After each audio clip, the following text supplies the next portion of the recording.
भारत का इतिहास हिंदू राजाओं के शौर्य और पराक्रम की कहानियों से भरा हुआ है। अफसोस यह है कि मुगल शासकों के अलावा ज्यादा इसके बारे में लोगों को पढ़ाया और बताया जाता है। भारत में ऐसे ऐसे हिंदू राजा हुए हैं जिन्होंने अपनी बहादुरी की मिसालें कायम की, लेकिन अफसोस इस बात का है कि हिंदू राजाओं के पराक्रम को इतिहास की किताबों में वो जगह नहीं दी गई जितनी मुगलों को। इतिहास की किताबों में हिंदू राजाओं के शौर्य को बहुत कम पढ़ाया गया।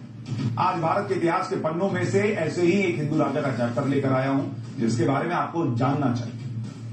हॉलीवुड की एक फिल्म के बारे में आपने जरूर सुना होगा। फिल्म का नाम है 300। इस फिल्म में एक राजा 300 सैनिकों को लेकर अपने राज्य को बचाने के लिए 3 लाख सैनिकों वाली सेना से भिड़ जाता है। ये तो फिल्म की कहानी, लेकिन अब आपको भारत के उस हिंदू राजा के बारे में बताता हूं जिसने 300 नहीं बल्कि 30 सैनिक के साथ मुगल बादशाह औरंगजेब की भारी भरकम सेना को धूल चटा दी। इस हिंदू राजा का नाम था छत्रसाल, राजा छत्रसाल।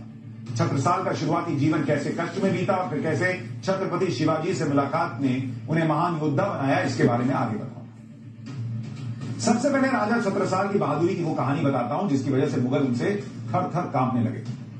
साल था 1670 और यही वो वक्त था जब राजा छत्रसाल ने बुंदेलखंड से मुगलों को खदेड़ने के लिए लड़ाई का आगाज किया। सिर्फ 5 घुड़सवारों और 25 पैदल सैनिकों को लेकर छत्रसाल औरंगजेब की लाखों की फौज से लड़ने निकल पड़े। पहला मौका आया जब औरंगजेब ने बुंदेलखंड के ओरछा इलाके में मंदिरों पर हमला करने के लिए फिदाई खान को भेजा।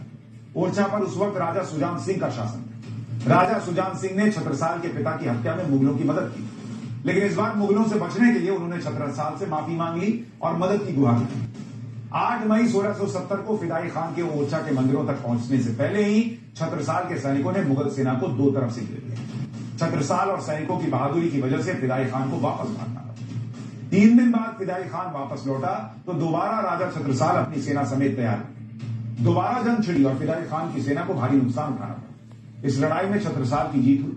ये लड़ाई कितनी महत्वपूर्ण है इसे ऐसे समझ सकते हैं कि झांसी से करीब 50 किलोमीटर उत्तर में धूमघाट इलाके में जिस जगह पर दोनों सेनाएं भिड़ी थी उसे आज भी बुंदेलखंड की हल्दी घाटी के नाम से जाना जाता है।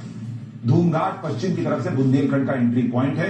यहां औरंगजेब की हार होने के बाद राजा छत्रसाल का प्रभाव बढ़ गया। अपने दुश्मन राजा सुजान सिंह की मदद करने की खबर ने भी इलाके के बाकी राजाओं में छत्रसाल के प्रभाव को बढ़ा और राजा छत्रसाल की अगुवाई में उनके पिता के पुराने साथी और करीब इलाके के 70 सरदार मुगलों के खिलाफ एकजुट हो गए।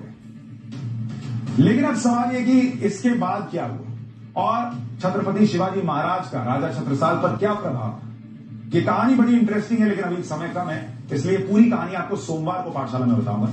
फिलहाल एक छोटा सा ब्रेक ले रहा हूं। ब्रेक के उस पार आपको बताऊंगा कि क्या पीएम मोदी